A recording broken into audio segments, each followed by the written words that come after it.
कट्टा, देसी कट्टा होता है वो सब मेरे सिरहाने पड़ा रहता था, डेटोनेटर घर में पड़े रहते थे। मैं नहीं गया जेल, लेकिन जेल विजिट करना पड़ता था मुझे। मैंने हो सकता है किसी दिन लंच सिर्फ अमरूद खा के ही होगा। उस समय मैं 7वीं कक्षा में था जब पान की दुकान चलाता था।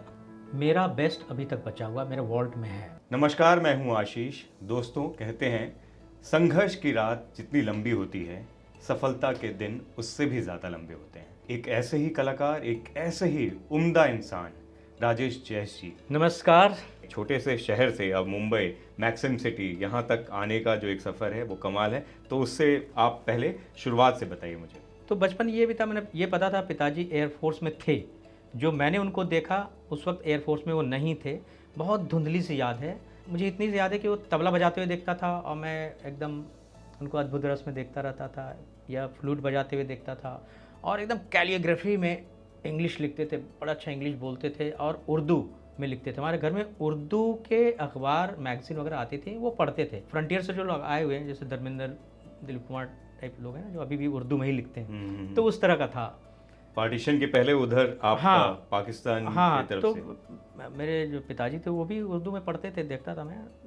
लेकिन बाद में फिर जाके मैंने भी सीखा किसी वजह से। ढाका गया, ढाका यूनिवर्सिटी वहाँ पढ़ाने गया था, तो उस दौरान सीखा था। कॉलेज में भी सीखा था मैंने। अब उसके बाद ज़िंदगी बिल्कुल प्रेमचंद की कहानियों में जैसे हम पढ़ते हैं उस तरह से बीती है। बिल्कुल जैसे ग्रामीण ज़िंदगी, बेतरतीब सी ज़िंदगी, लेकिन बहुत ही निहायत खूबसूरत। वो जो उस समय डिसिप्लिन नहीं होना कि स्कूल जाना ही है, और कहाँ खाना कहाँ नाश्ता। मैंने हो सकता है किसी दिन लंच सिर्फ अमरूद खा के ही होगा। नदी क्रॉस करके जाते थे। मैंने जहाँ बस उतारती थी उसके बाद 4 किलोमीटर पैदल जाना पड़ता था, अपना डोरा डंबर सर पे लाद के नदी क्रॉस करनी पड़ती थी, जंगल क्रॉस करना पड़ता था। फिर उसमें उस पूरे समर वेकेशन में वो 10 भैंस और 2 गाय थीं, जिसकी जिम्मेदारी मेरी होती थी कि उनको ले जाना नदी में और रेत रगड़ रगड़ के नहलाना। मेरी स्कूलिंग भी बहुत सरकारी लेवल पे टाट बिछा के, वो जो आराम से। स्कूल का तो ऐसा था, वो राधे श्याम सर आज तक याद हैं। 2 कमरे का स्कूल जिसका छप्पर सब गिर रहा है, खपड़ैल बोलते हैं। पानी आया तो हर से पूरा क्लासरूम में गिरे। 2 कमरे का क्लासरूम, बीच में एक बड़ी सी खिड़की जिसका पल्ला नहीं है। खिड़की दरवाजे में किसी में पल्ला नहीं है। सिनेमा हॉल के बाहर पान दुकान होती है, इंटरवल में लोग निकलते हैं, सिगरेट, पान, बीड़ी सिगरेट लेते हैं, और एक साइकिल स्टैंड भी होता है। तो पान की दुकान पे बैठता था, कत्था चूना सुपारी सब लेके। रात में कत्था भिगाते थे, उसको घोंटा जाता था ऐसे, चूना वाना तैयार करके, सुपारी वारी काट काट के कतर के अपना वो सब करके, मीठा पान, सादा पान, जर्दा वाला सब बना के पहले रखना पड़ता, क्योंकि भीड़ टूट पड़ती ना। तो वो काम शुरू कर चुके थे इतने कम उम्र में। हाँ, लेकिन वो काम नहीं लगता था, मज़ा आ रहा था इस साइकिल भी। ये क्या उम्र रही होगी? उस समय मैं 7वीं कक्षा में था जब पान की दुकान चलाता था।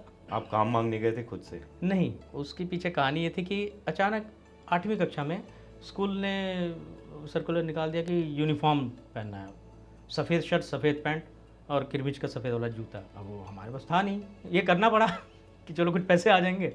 तो फिर वो एक जोड़ी सिलाया था, सफ़ेद शर्ट, सफ़ेद पैंट और किरमिच का वाइट वाला जूता। पिताजी के बाद आप, वो जल्दी उनकी मृत्यु हो गई और उसके बाद पूरा आपने समय से पहले, जिसको मैच्योर हो जाना बोलते हैं, वो आपने पूरी अपनी जिम्मेदारी खुद की कम से कम शुरू कर दी थी।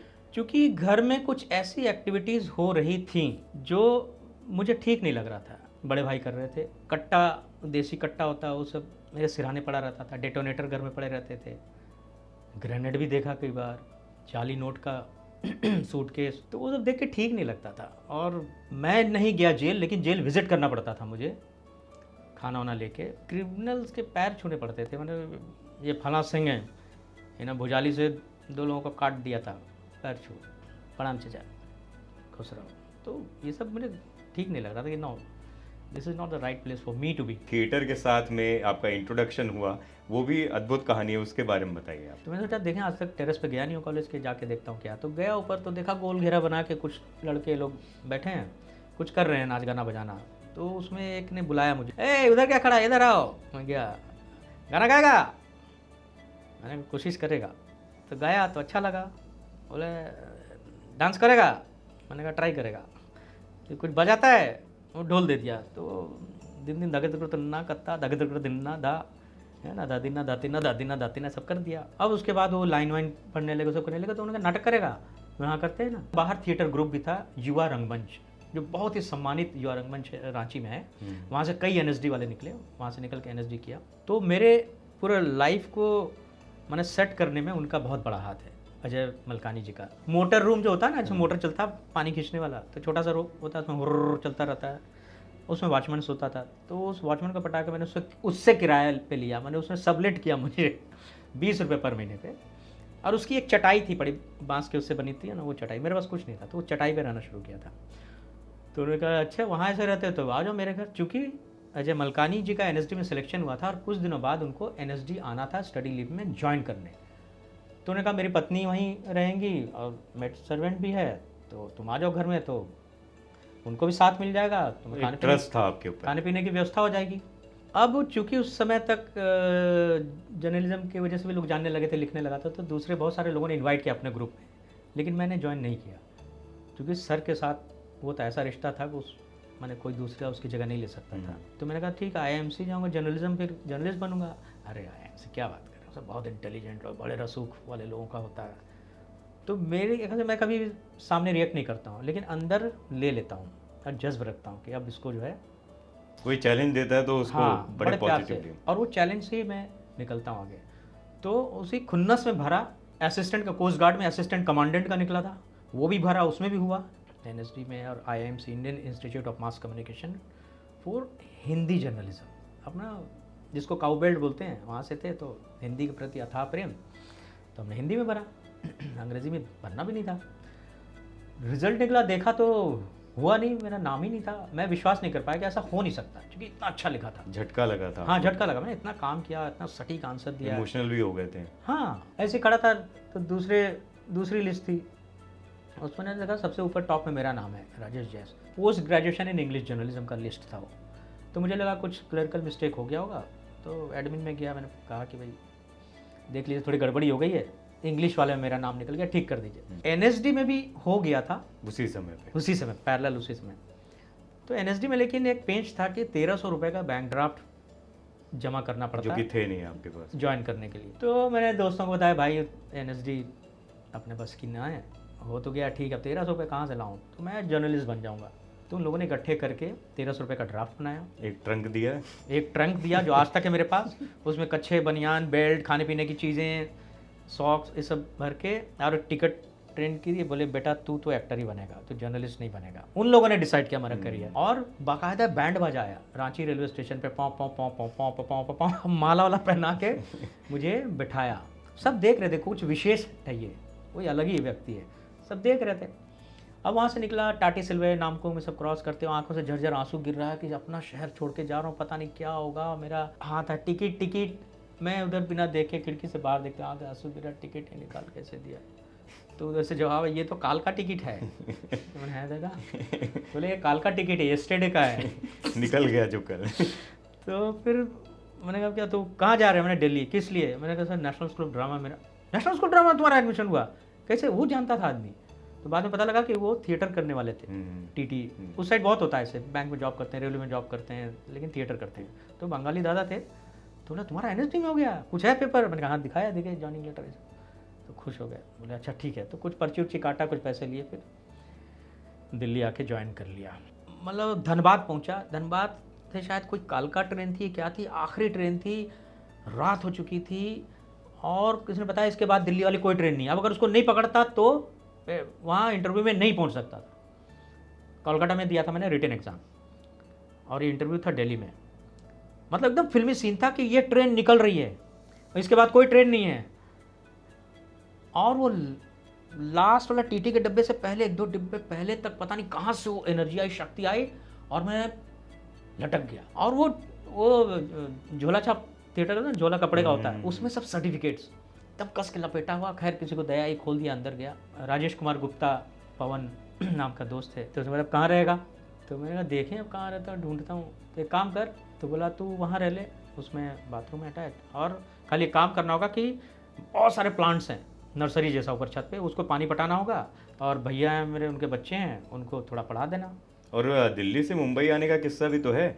आप तो क्योंकि UGC वाला क्लियर कर चुके थे, हाँ। और भी चीज़ें थी दिमाग में, एक्टिंग नहीं थी मेरे ख्याल से, है ना? जी हाँ। तो ये था कि या तो सेना वेना में चले जाएं, क्योंकि हाँ। वो भी था।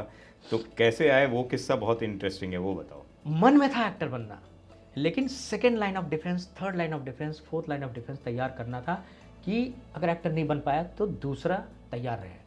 तो टीचिंग वाला तैयार किया, तीसरा आर्मी वाला जो लेफ्टिनेंट की नौकरी के लिए फिर भरा, चौथा जर्नलिज्म वाला, ऐसे करके 4 अपने रेडी थे। कॉलेज टाइम पे लिखना शुरू कर दिए थे रांची हाँ, के सबसे बड़े हाँ, पेपर में। और रांची का सबसे बड़ा अखबार था, उसमें रांची एक्सप्रेस, बलवीर दत्त जी थे, पद्मश्री बलवीर दत्त जी उसके एडिटर थे, बहुत प्रोत्साहन देते थे। तो कल्चरल पेज हम लिखते थे कई लोग मिलकर। एक बार यूनक का रोल करना था, मेरी पहली फिल्म थी, वो डार्लिंग यही इंडिया, शाहरुख खान थे, दीपा साई थी उसमें।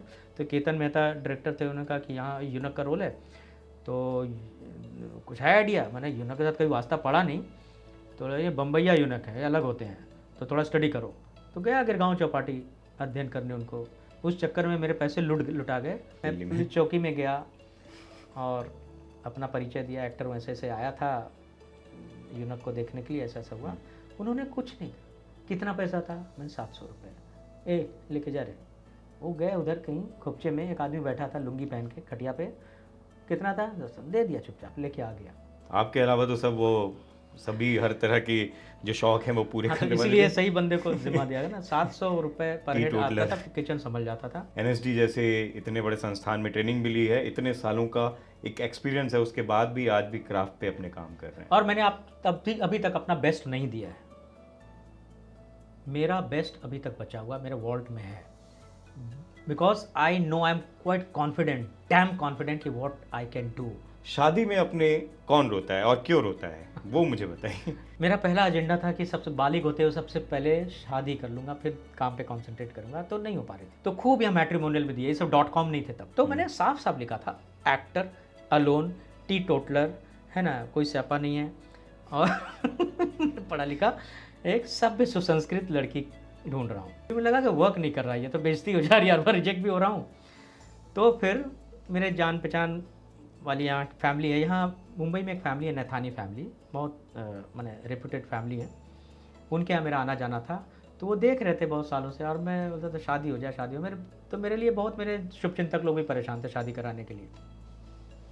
तो उन लोगों ने मेरी शादी कराई।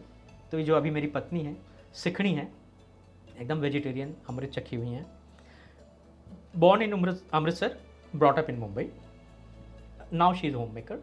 तो 5-6 सरदार जी लोग आए घर में, 1 BHK। अब तक बहुत बड़ा घर था मेरा वो। जब वो लोग आए पहली बार तो लगा घर छोटा हो गया। खैर लड़का देखा, उन्होंने अप्रूव किया, अब उन्होंने अपने घर आमंत्रण दिया।